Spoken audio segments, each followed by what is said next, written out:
What if the electoral college didn't exist? The electoral college is a system in the United States in which candidates aren't elected by popular vote, but rather by a system in which you need at least 270 out of 538 electoral votes. You win these votes by winning a majority in a state. The votes are distributed accordingly to the seats a state has in the House and Senate. And while the seats in the House are proportional, each state has 2 seats in the Senate, meaning smaller seats get overrepresented. This causes sometimes candidates with less votes to end up winning. But what if that didn't happen? What if the electoral college didn't exist? Disclaimer 1, I also make Congress have a proportional voting system. Disclaimer 2, this obviously causes third parties to be more successful, and while they win seats in Congress for the sake of simplicity, let's say only Democrats and Republicans win from 1860 onward. The first time the outcome changes is in 1824. No candidate got 50% of the vote for the first time, and a runoff election is held between John Quincy Adams and Andrew Jackson. Given that Adams and Henry Clay were part of an alliance literally named Adams-Clay Republican, his voters likely vote for Adams, but William H. Crawford and his supporters throw their weight behind Andrew Jackson, who then wins the election. In 1828 he wins re-election with a majority of the vote, and in 1832 his vice president John C. Calhoun wins against Henry Clay and then wins re-election in 1836, and in 1840 William Henry Harrison wins only to die 1 month in. In 1844 no candidate won an outright majority as Polk was 0.46% short of 50%, and with Liberty voters supporting the Whig Henry Clay ends up winning, and then get re-elected in 1848, but not after a runoff with Free Soil support. In 1852 Franklin Pierce becomes president, and in 1856 a runoff is needed. But with Millard Fillmore and his supporters throwing their weight behind John C. Fremont, he ends up defeating James Buchanan, and the Civil War breaks out 4 years earlier with the same outcome, and of course he wins re-election in 1860 only to die in theater, and his vice president William L. Dayton to become president, and get re-elected in 1864. In 1868 and 1872 we still get Ulysses S. Grant, but in 1876 and 1880 Samuel J. Tilden becomes president. In 1884 after a runoff James G. Blaine defeats Grover Cleveland, and then gets re-elected in 1888. Benjamin Harrison then wins in 1892 and 1896. McKinley wins in 1900 only to die, and Theodore Roosevelt becomes president, and then again in 1904. In 1908 William Howard Taft becomes president. And I know third-party candidates are essentially irrelevant in this video, but since Theodore Roosevelt of the Progressive Party got more votes than Taft, he is having a runoff against Woodrow Wilson, and with Republican support he wins and gets re-elected in 1916. Now here he doesn't die in 1919 because he died because he became ill after traveling to the Amazon after losing in 1912, which doesn't happen. Him being president in 1912 would definitely shake things up, and I will definitely make a video about this at one point. But for the sake of it, things remain as in our own timeline.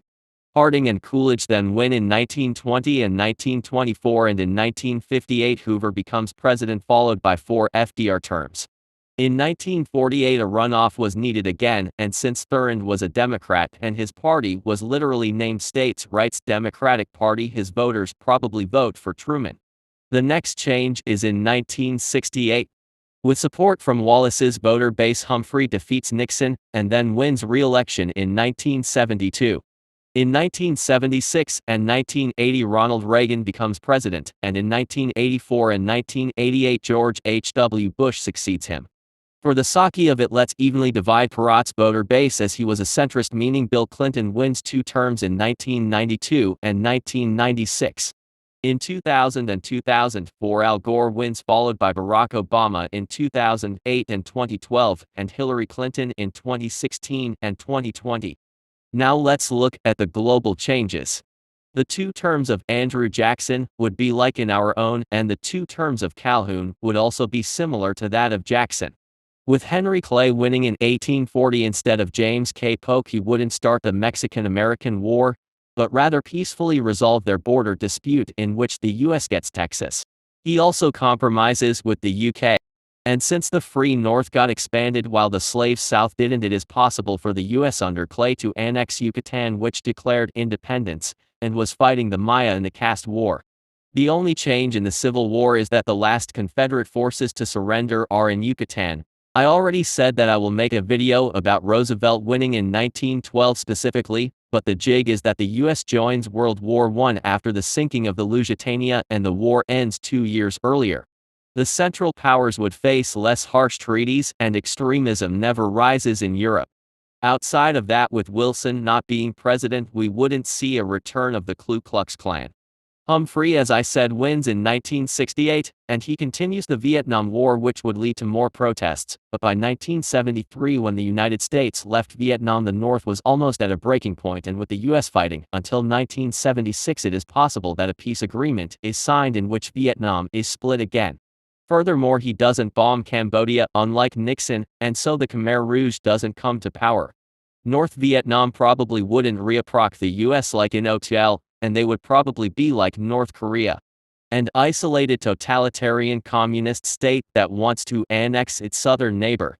Reagan, like Jackson, would essentially be similar to OTL, with the only difference being that he runs 4 years earlier. With Al Gore instead of George W. Bush being president, 9/11 and the war in Afghanistan still happens, but the United States don't invade Iraq, meaning Saddam Hussein remains in power, assuming history still progresses like in our own timeline.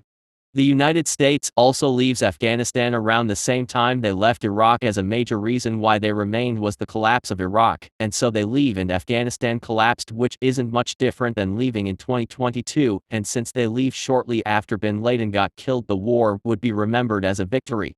Obama's 2 terms aren't any different than in our own timeline, bearing Afghanistan and Iraq.